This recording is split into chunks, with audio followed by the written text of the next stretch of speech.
Play the guitar, play it again, my Johnny.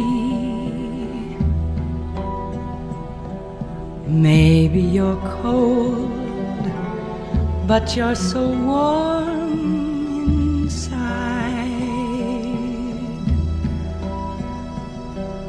I was always a fool.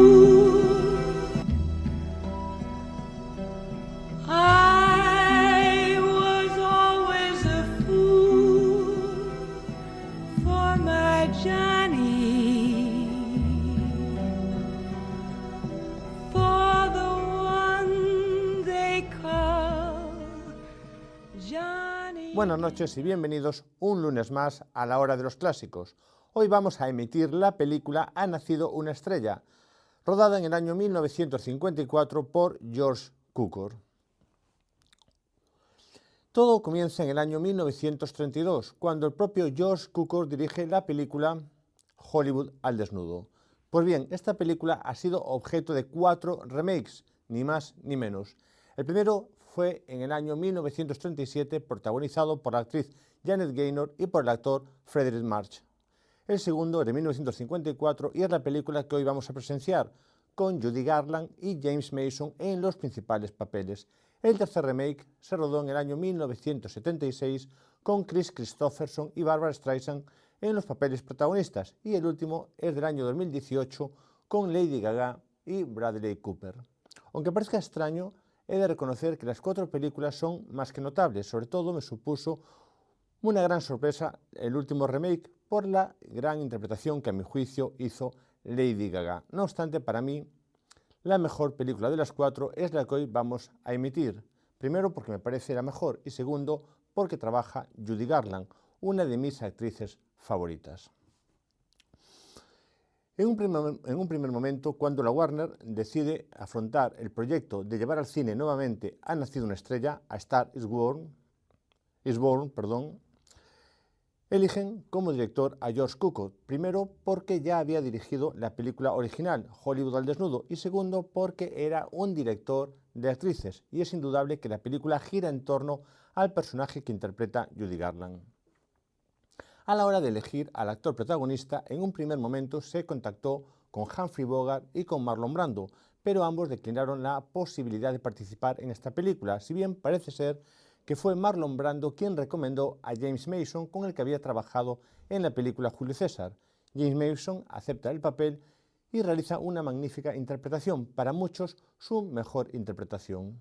Mayores problemas se produjeron a la hora de elegir a la actriz principal. Es indudable que el papel le va como anillo al dedo a Judy Garland, pero los productores no confiaban mucho en la actriz. Primero, porque llevaba 4 años alejada del mundo del cine.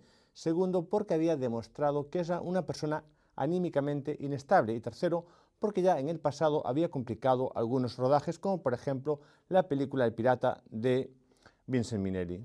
No obstante, meses atrás había colaborado de forma habitual en un programa de televisión presentado por Bing Crosby y lo había hecho con mucho éxito, por lo que finalmente los productores entendieron que Judy Garland estaba curada y decidieron apostar por ella. Craso error.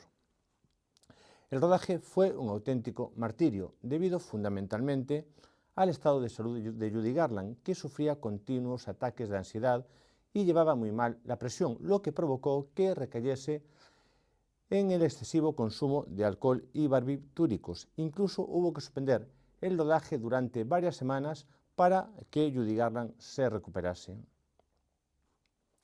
La película tardó en hacerse un total de 9 meses y se convirtió, por este motivo, en el musical más caro jamás rodado por la productora Warner.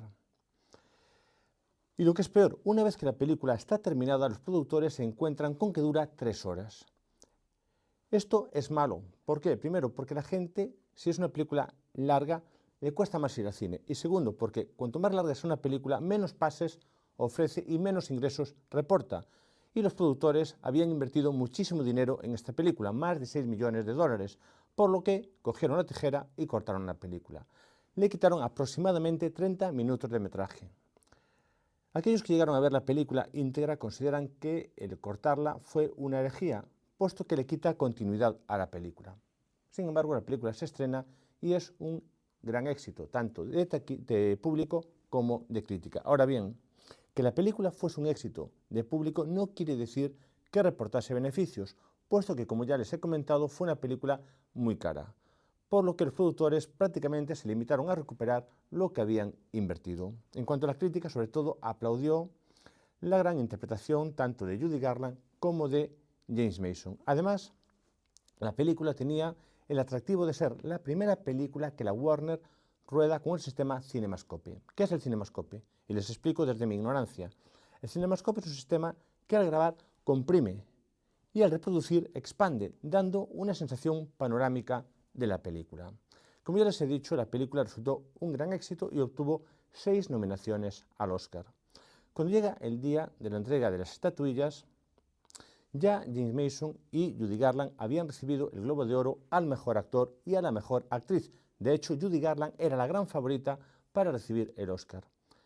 La actriz no pudo acudir a la ceremonia porque acababa de dar a luz, pero estaba en su habitación viendo la gala acompañada de técnicos de televisión para grabar su discurso de agradecimiento por la entrega del Oscar a la mejor actriz. Pero, hete aquí que hubo sorpresa y Garland no ganó el Oscar. El Oscar se lo dieron a Grace Kelly por la película La angustia de vivir. Esto generó una gran polémica, hasta el punto de que al día siguiente Groucho Marx le envió un telegrama a Judy Garland diciendo que había sido un gran robo. Tal fue la polémica que se desató por no darle el Oscar a Judy Garland, que los académicos tuvieron que dar o sacar una nota de prensa diciendo que la votación había sido la más igualada de la historia y que Grace Kelly había ganado la votación por apenas 6 votos. Yo reconozco que Grace Kelly es otra de mis debilidades, pero sinceramente el Oscar se lo merecía Judy Garland por su interpretación en Ha nacido una estrella. Ya les he dicho que la película se estrena más o menos a mediados del año 54, pero esta película no llegó a estrenarse en España y esta vez no fue por culpa de la censura, simplemente porque era una película muy larga y además en España nunca fuimos muy aficionados a los musicales. Eso de ver en medio de una película como los actores cantan y bailan parece que nunca nos agradó en exceso, por lo que los españolitos de entonces tuvieron que esperar hasta el año 1969 para ver la película en una emisión que hizo Televisión Española. Con el paso de los años intentó reconstruir la película recuperando los trozos de audio y vídeo que se habían cortado. Sin embargo, esto no fue totalmente posible, puesto que parece que 7 minutos se han perdido totalmente. De hecho, en la versión remasterizada, esos trozos que se han perdido se cubren con fotografías de archivo. Voy ahora a hablarles un poquito de Judy Garland. Judy Garland fue una niña prodigio. Desde muy jovencita empezó a trabajar en el vodevil y en Hollywood. Y tuvo cierto éxito en una serie de películas que coprotagonizó con Mickey Rooney, un total de 7 u 8 películas. Pero sin duda alguna su gran momento se produce en el año 1939, cuando se estrena la película El Mago de Oz, que le valió el Oscar a la mejor actriz femenina. Perdón, a la mejor actriz juvenil. Fíjense que Judy Garland, cuando protagoniza El Mago de Oz, tenía apenas 16 años. A partir de aquí se inicia una vida que es una auténtica montaña rusa llena de luces y sombras. Su talento es innegable. Ha dejado interpretaciones extraordinarias, como en películas como Cita en San Luis, Desfile de Pascua junto a Fred Astaire, El Pirata junto a Gene Kelly. Incluso ha grabado varios discos de estudio y puede presumir de ser la primera mujer que recibió el Grammy al mejor disco del año. De hecho, ahora deberían estar viendo la portada de ese disco. Además, a principios de los años 60 tuvo un programa propio de televisión, el show de Judy Garland, con un notable éxito. Y eso que, según cuentan, compartía hora de emisión con una de las series más icónicas de la televisión, me refiero a Bonanza. Pero ese talento se vio muy empañado por sus problemas de salud.